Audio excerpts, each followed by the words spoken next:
You guys should share this video and have this conversation. Educate yourself. Asians are f***ed.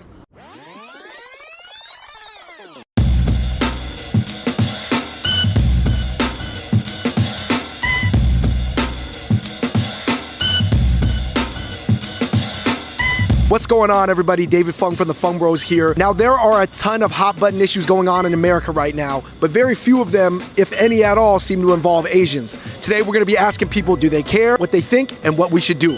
Let's find out.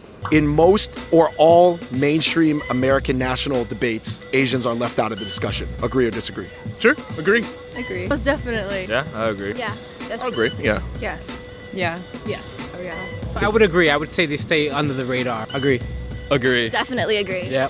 Why is that? I feel like it's partly our fault because a lot of Asians, stick together. Yeah, you guys are a lot more tight-knit. Our community is not that strong compared to like black people, like white people. We as a community, Asian Americans, we're just like very comfortable where we're at. It's like, a vicious circle. Like we're not part of the conversation, so we choose not to be in that conversation. Asians tend to not speak up, so it's partly our fault. I would say we're not really discriminated against hugely in this country. I don't really have motivation to fight for my rights and stuff like that. Asians are still treated as foreign people. No matter how long we've been in America, there's always this feeling that we're not really a part of it. Some Americans don't think that Asians are part of the American fabric that makes up America. There aren't that many kind of role models to look up to. Asians have always been viewed as this silent minority. Perhaps if you have heard of the term model minority. Majority of society venerates the Asian community. It's the model minority. Asians are kind of seen as the model minority, so they're kind of left out of discussions because they don't fit in the minority bucket, nor do they fit in the white bucket. The original conception of Asian Americans as being a model minority was to keep black people in line. Asians aren't viewed as threatening as maybe African Americans or Latinos. These people come in here and they do the thing. They're quiet, they keep to themselves, they assimilate. Why can't you? It's kind of like the frog in the boiling water, where if you slowly heat up the water, the frog doesn't jump out. We're slowly kind of being edged out of representation, but in the end, we still get boiled. What's one thing you think that Asians enjoy about kind of being under the radar? I mean, we have so many things to do. Like in our daily lives, we have a lot of errands. So many things to focus on. We are super materialistic. We get too bogged down with this stuff. We kind of tend to forget that we are not the only minority group in this country. Asians, if it doesn't affect us, we kind of don't care about it. One of the pros is that you kind of feel like you're more connected to your little subculture. It does make it easier for us to kind of just slip by. I'm fine living under the radar too, because in the huge news stories, you don't really see an Asian headlining the news. So I'm really fine with it. Personally, I'm not that under the radar, but I know when I can be, in a situation. You know how to use it. I know how to use it. When the cops come? Racial profiling is a thing. It's not that I don't care what happens around here. We were brought up to kind of just take the back seat. Our parents, they encourage us to easy life, just lay low on the radar, and then you'll have a good life. One of the good things about being underneath the radar is you can just focus on your own life and your boyfriend and your girlfriend. Is that selfish? It is kind of selfish for our generation to think like that because, what about the other minorities? They want to focus on their boyfriend, girlfriends, and dogs too. So if it affects them, it affects us all. I just think it's selfish if you only care about yourself and you're I don't need to get involved. My parents, they can think whatever they want, but for me, I'm thinking about the future for my kids. I want them to have a voice. In order for them to have a voice, I need to speak up. Your kids, your kids' kids, they're all gonna be living in America if you choose to live here, and it's something that you gotta kind of, build the path for them so life is easier. It's that mindset of why should we care if you don't care about us? I think you should care because we're all humans on this earth. It's not a correct mindset. I think it's kind of disgusting even because this is an interconnected country. This is an interconnected world. You're never gonna live in isolation. If you're just letting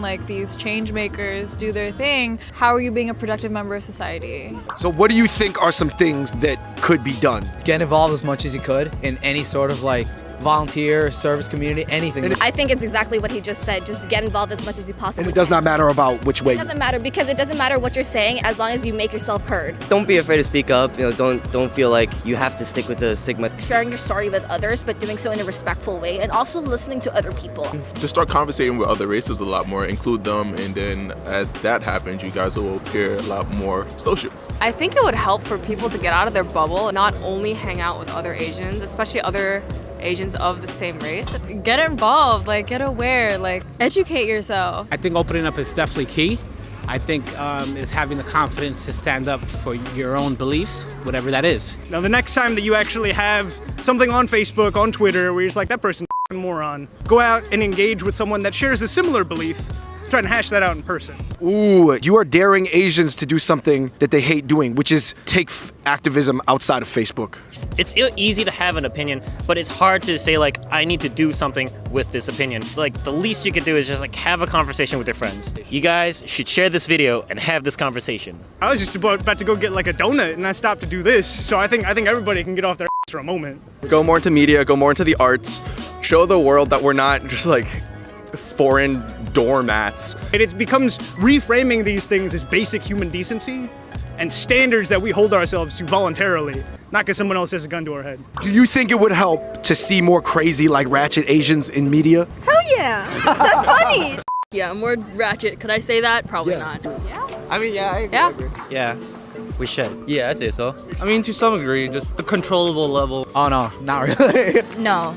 No. I think we have enough of that already. You know, it might actually work. I definitely think you need it. I think when I saw Rich Brian Now came out, I was like, yes, it's showing other Asians, like they don't have to stick with their like stereotype. I don't think like ratchet is maybe like the right description. I think definitely like more like outspoken Asian people. More Asians should be what they themselves want to be, rather than what the culture expects them to be. The ideal situation actually would be having really positive role models in every industry. That way, whatever it is that is your ambition, you see someone that you can look up to in a positive light. Do you volunteer to be that crazy ratchet Asian? Yeah. Hell yeah. No. I need to go to law school. No. Nah, it's just not me, you know? I wouldn't. I can't do that. I mean, I don't have it in me, but there's probably people out there who are like that, yeah. Optimistic, pessimistic about the future and why? Optimistic. Definitely optimistic. Optimistic. Optimistic, but it's like 52% to like 48. I'm not really optimistic. I'm a little pessimistic. Although there's a lack of tragedy, I guess, in the past century, it's the most okay to be racist towards Asian people. Like doing like a black accent will always be offensive, but doing like an Asian or an Indian accent will never not be funny. Asians are f***ed.